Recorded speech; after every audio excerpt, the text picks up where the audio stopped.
In the beginning was the Word, and the Word was with God, and the Word was God. John 1:1. Now picture this. You are nothing. Absolutely nothing. There is no time, no space, no light, no life, no hope. Then suddenly, a voice. And in that voice, power beyond imagination. That voice speaks, and in an instant everything comes into existence. The very laws of nature, the vast expanse of space and time, all created in a moment by the one who was and always will be. This is the most powerful moment in history, the birth of the universe, the creation of all things. And we get to witness it right here at the beginning of the Bible, in the first chapter of Genesis. God said, "Let there be light," and there was light. And God saw that the light was good. He separated the light from the darkness. And God called the light day and the darkness night. And there was evening and there was morning the first day, and so it began. For 6 days God spoke the world into existence.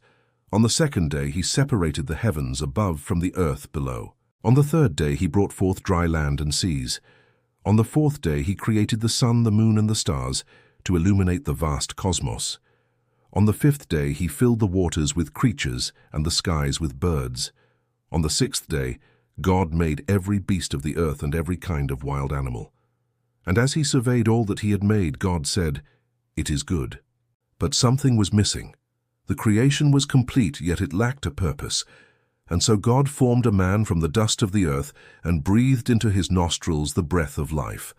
And the creation was complete. Man was created in God's own image with the ability to love, to reason, and to choose. And where did God place this first man?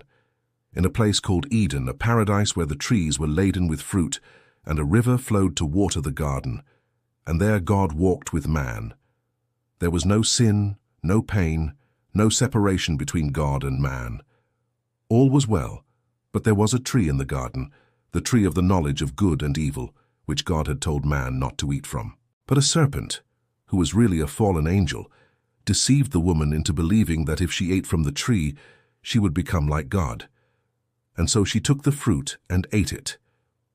And then she gave some to her husband, Adam. And in that moment, everything changed. Suddenly they were naked, and they felt shame. They tried to hide from God. Their relationship with God was broken. They were no longer in paradise. They were cast out of Eden, the garden, with its flowing river and fruitful trees. And as they walked away from the only home they had ever known, they heard God's words echoing behind them. "I will make your life very difficult. The ground will hardly produce anything for you anymore. You will have to work very hard to get food.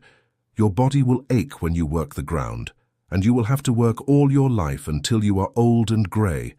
Then you will return to the ground from which you came, because you are dust, and to dust you will return."